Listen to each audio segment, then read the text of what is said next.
Desk, winter's grip loosens. What's behind the warming temperatures across the eastern half of the country? Well, it's going to be all thanks to that ridge. The environmental concerns facing communities as all that snow and ice melts. Increasing salinity of groundwater makes it more corrosive.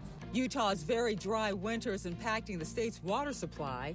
100% we will need more reservoirs. Is climate change melting away the future of chocolate? And that in turn can reduce the quality or the quantity of the cocoa harvest. And any icicles hanging off your home's roof could be a sign of problems. From our nation's capital, this is the National Weather Desk. Good morning and welcome to the National Weather Desk. I'm Angela Brown. The winter warm-up many of us are experiencing today is likely to continue into the weekend and then into next week. Today, the southern plains and south will continue to see temperatures in the 60s and 70s, with most of the northeast still above freezing. As we head into Friday, many cities in the northern plains will see temperatures 20 to 25 degrees above average. The warm-up then next week, a welcome departure from weeks of bitter cold. One reason for this is a dip in the jet stream. Meteorologist Noah Hawk explains a second cause is a high-pressure ridge. Well, it's going to be all thanks to that ridge. That's going to be that high pressure that's going to be sitting over top of us here at the upper levels. And that means it's going to be forcing air down here towards the surface. And as it makes its way towards the surface, it's going to compress and heat up, allowing that air to be above average in terms of those temperatures. But heading into early next week, into Monday and even into Tuesday, that ridge starts to build on in, more aligned with those reds, those oranges, and those yellows. And it's going to be spreading all the way down in Texas up towards the Midwest. And it'll stick around at least until we head into our Thursday. So some relief looks to be on its way.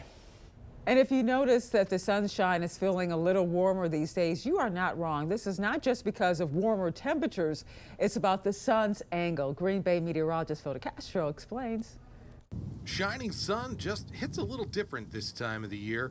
While February is still usually pretty chilly, Wednesday included, whenever the sun is out, it just takes a little something off that typical winter bite. It's not just a matter of perception either. The science backs up what you feel outside on a sunny day. Most of this comes down to the angle of the sun above the horizon. Now, if you're at the equator at solar noon, the sun right overhead, the Earth's surface gets about 1,000 watts of solar energy per square meter. That's generally considered the baseline for these kind of measurements. But when you tilt that panel, or in other words, if the sun doesn't get as high in the sky, all of a sudden that area is going to look a lot smaller. So in Green Bay, at the winter solstice, the sun only gets 22 degrees above the horizon at its highest point. So that same 1 square meter area, well, now looks like that from the sun's perspective.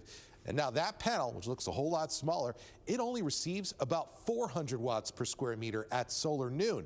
And on a sunny day like Wednesday was, with the sun reaching 32 degrees above the horizon, you'll get about 600 watts per square meter. Now that's already a 50% increase from the winter solstice. By the March equinox, the sun 46 degrees above the horizon. We're up to about 800 watts per square meter, doubling what we get at the winter solstice. That's why on an early spring day, if it's sunny, even if it is chilly out, you can still pretty easily get a sunburn. And at the summer solstice, the sun angle in Green Bay tops out at about 69 degrees. At this point, you get about 950 watts per square meter at solar noon, not far off what the approximate maximum is. So the bottom line is, if these sunny days that we have ahead start feeling just a little nicer, it's not just the temperature that's helping out. The sun itself is really helping it feel warmer and warmer as we move closer to spring. As more snow and ice melt across the Midwest and the Northeast, the water may carry de-icing salt into the waterways. That's raising environmental concerns in some communities. Caitlin Herman has more. The warm weather is a welcome change from the frigid temperatures of this winter, but according to the Miami Conservancy District, over time, runoff mixes with de-icing salt left over on roadways and can raise the salinity of our water. Increasing salinity of groundwater makes it more corrosive.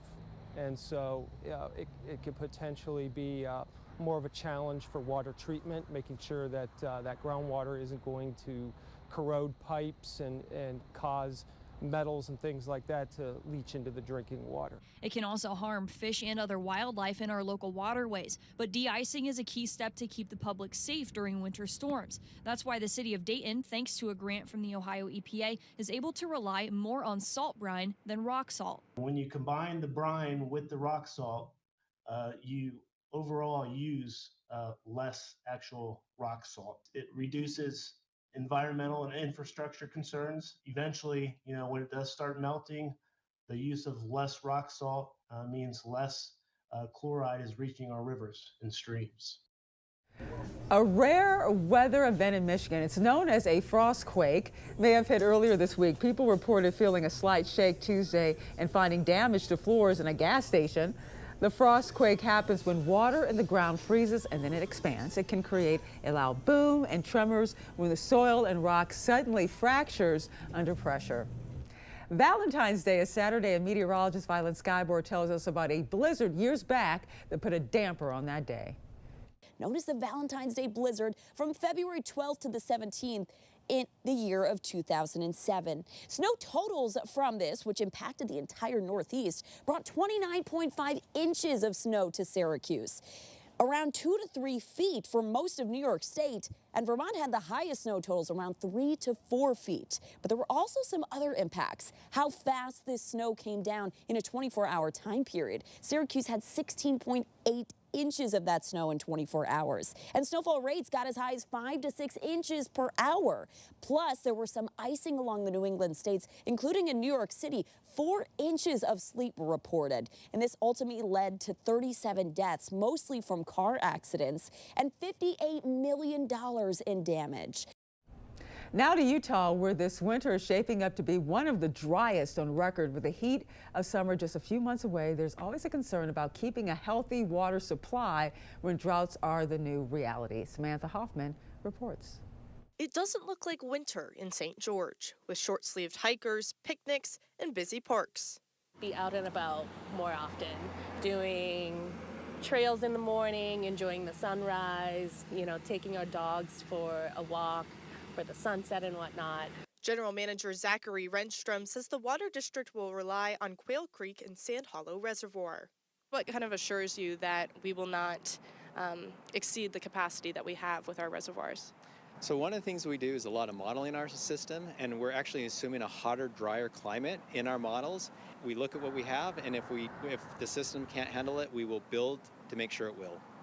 Could you foresee our area needing more reservoirs in the future? 100% we will need more reservoirs, and that's one of the reasons why we actually have one under construction. We're hoping to start another reservoir this fall, and we have about two or three others that we're planning to build in the future. Are there any barriers to adding more reservoirs, time, funding? Funding's probably the biggest one, and of course time is, but we don't want to ever build anything that too soon or that we don't have funding for. Well, the district is confident handling new growth. Some worry if they'll be able to keep up. I understand the need to expand and, attract more people, but at the same time, this is such a natural beauty that I also understand the concerns about preserving water. And we've seen lots of gorgeous sunrise images over the past few weeks submitted by viewers from coast to coast. Sunrises can be more vibrant in the winter thanks to cleaner, colder, and drier air. Meteorologist Veronica Johnson explains another reason why they can look so pretty. Those colors too, they are more vivid during sunrise and sunset. The sunlight travels through more atmosphere as the sun dips really low in the sky. That light skims through a thicker layer of the atmosphere. And the blues, they're scattered away, leaving those beautiful hues that you just saw, the reds, the soft oranges, the pink hues that wash across our sky. And check this out, a horse named Dixie is doing okay after being rescued from a swimming pool in freezing temperatures. Fire crews in Ohio said the horse fell into the pool Monday after wandering out of her pasture. Firefighters put on wetsuits to get some straps around Dixie. They were finally able to harness and guide her into the shallow end and out of that water. Well, coming up on the National Weather Desk, the winter has seen the most ice cover on the Great Lakes in several years. We're going to look at why it might not even be at its peak right now. And this Saturday is Valentine's Day, and that usually means chocolate. We'll find out how a changing climate is impacting chocolate growing across the globe.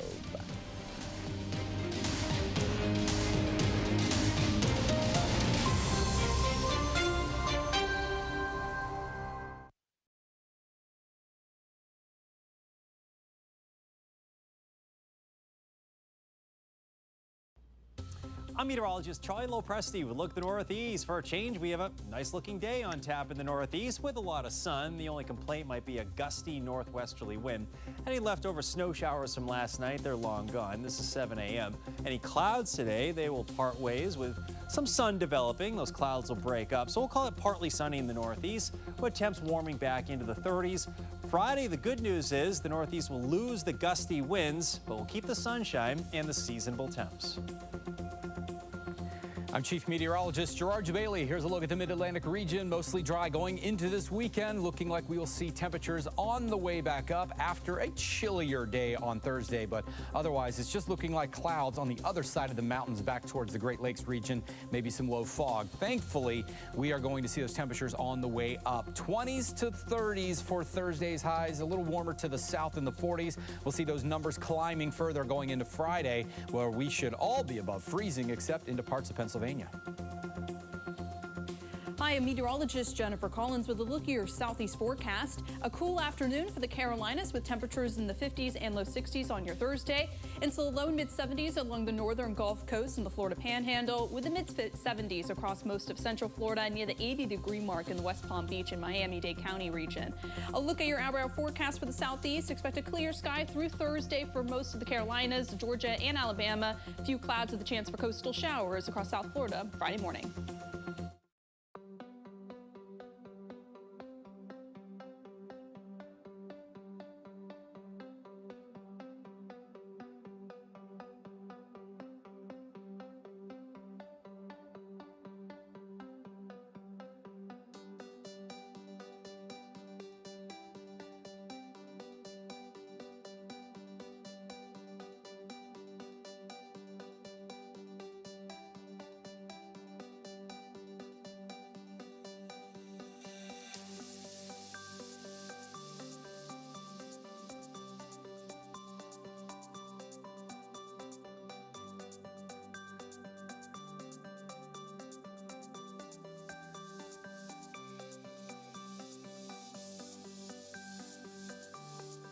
You are watching the National Weather Desk. Parts of the Northeast could see light snow this weekend. That's a concern because of a delay in road salt deliveries. Natalie Calzatoni reports outside of Rochester, New York. Yeah, it's a huge concern. I mean, I don't remember it being this way 10, 12 years ago. Something's changed. Clarkson's highway superintendent says road salt deliveries from its supplier, American Rock Salt, have been slowly arriving. Yeah, just this past week they caught up. I think we're outstanding about 300 tons still. But yeah, it's been a rough go. Clarkson joins other municipalities, all telling me they are dealing with delayed road salt deliveries. The town of Ogden also voicing concerns. Deliveries when we order them are slower coming in. Talking to our area superintendents, we're all on the same course of trying to manage our supply that we have because it's not coming in like it was before. Several highway superintendents tell me they've had to cut back on salt usage, even with our string of cold, wintry weather. It's not easy to do that, obviously, because the safety is our biggest issue. And when we don't have salt, the roads aren't getting cleaned as well they should be. Icicles hanging off houses and other structures can look beautiful, but they can be dangerous and also costly. Kate Hanowich tells us about ice dams and how they can be a risk to your home. After a series of winter storms, many homeowners are stuck with snow on their roofs.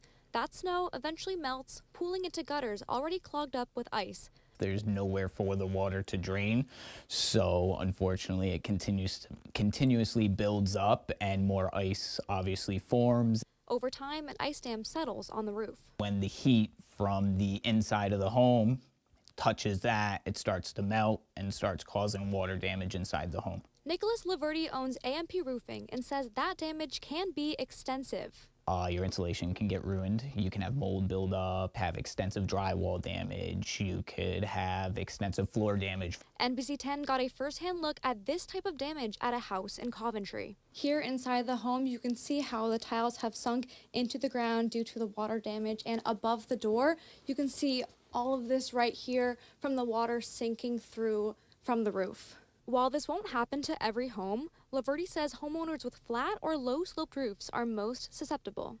He suggests steaming the roof or installing a heat wire. May cost a few $100s, but will save thousands of dollars in damage in the future. Laverty says homeowners can also use a less costly method, ice melt. We don't recommend usually putting the ice melt on the roof directly. That's why you would put it in a nylon stocking, anything like a sock, something like that, to help absorb the calcium from the salt. While many homeowners may use shovels, Laverty says it can damage the roof. He also does not recommend using a hammer to remove them.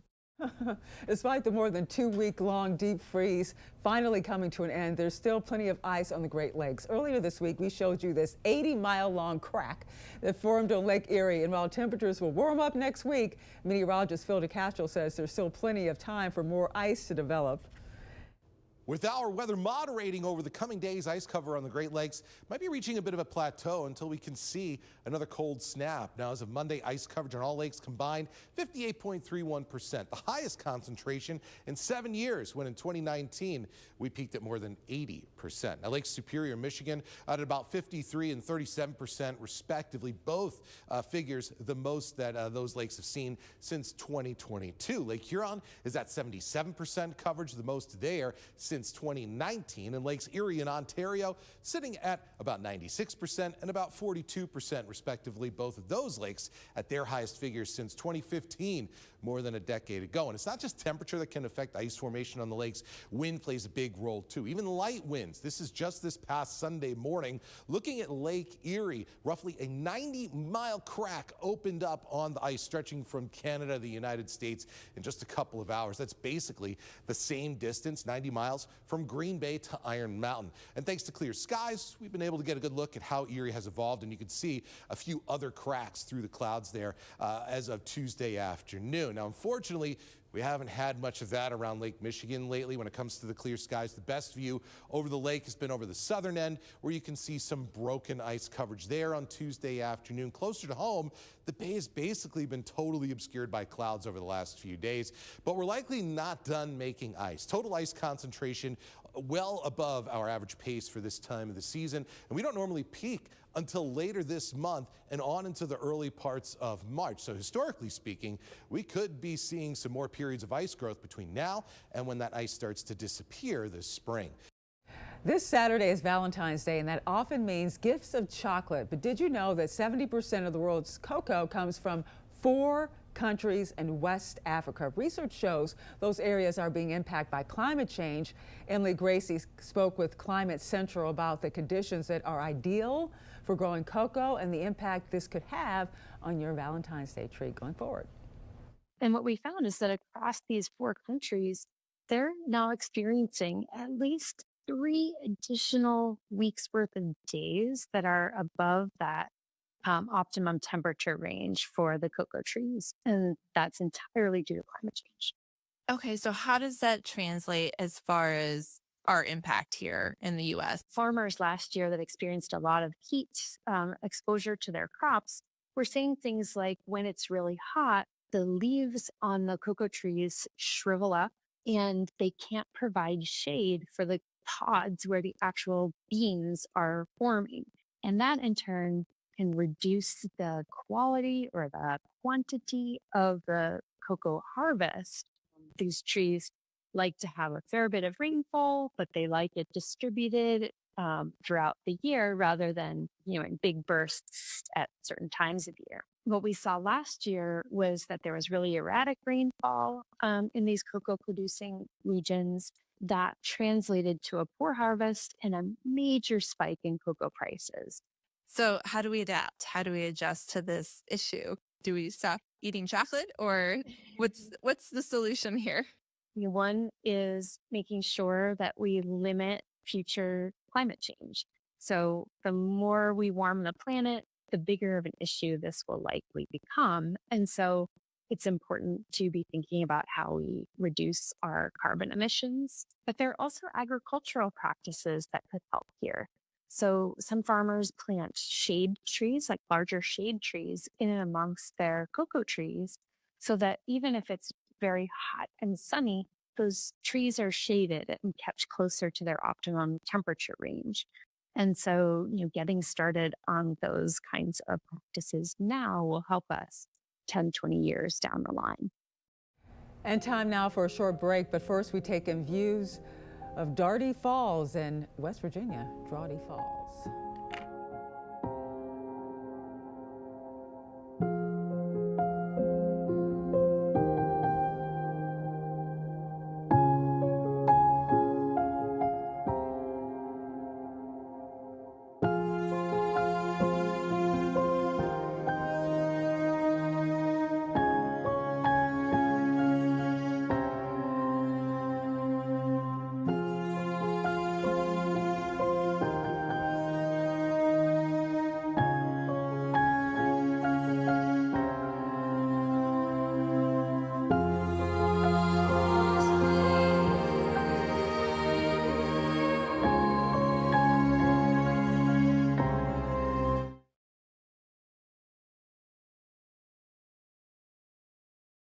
Well, a very good Thursday morning, everyone. I'm meteorologist Andrew Michael. Pretty quiet for most of the Midwest for the day today.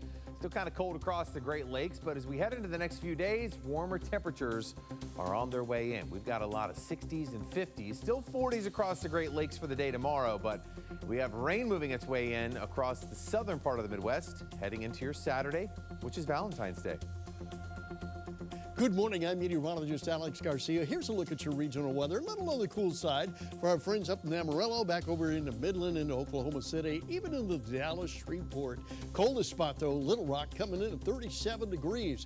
Looks like it's going to be another mild afternoon. We'll see warm air coming through, weak front coming in from the north, but temperatures are still going to be running above the normal. I'm meteorologist Alex Garcia, and that's a look at your regional weather. I'm George Waldenberger, your forecast for the western United States. Phoenix still mild, warm even, 80 degrees ahead of a storm system that's scooping warm air from Mexico. There's the storm system. Hopefully the wind's weakening with this over California and tapering off the mountain snow for California, but that leads to more snow in the Rockies, Utah, Colorado, parts of Wyoming, Idaho. And our next weather maker will bring rain just in time for the end of the week to Seattle. That's the scene from out here.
You are watching the National Weather Desk. Well, snow can be gorgeous to watch when it falls. Meteorologist Brett Luna explains how it forms and develops into pretty shapes. A snowflake forms when an extremely cold water droplet freezes on into something like a dust particle in the sky, and this sets the stage for ice crystal formation. Snowflakes come in different shapes. Water molecules tend to bond to each other in a hexagonal shape. More and more water molecules freeze and bond. This process forms hexagonal ice crystals. Snowflakes grow from additional water molecules freezing on into the ends of crystals. Eventually, dendrites, or the arms, start to form on the edges with additional freezing. Ultimately, though, it's the temperature at which the ice crystal forms that determines the basic shape of the crystal. Humidity also plays a role, too. Ice crystals tend to be needles or have branches from about 32 degrees Fahrenheit down to near -8 degrees Fahrenheit.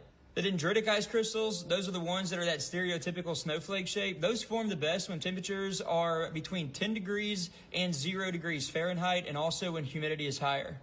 On the other hand, ice crystals tend to be plates or columns in air temperatures colder than -8 degrees.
And thank you so much for joining us. I'm Angela Brown. Make it a great day, and we'll see you right back here tomorrow.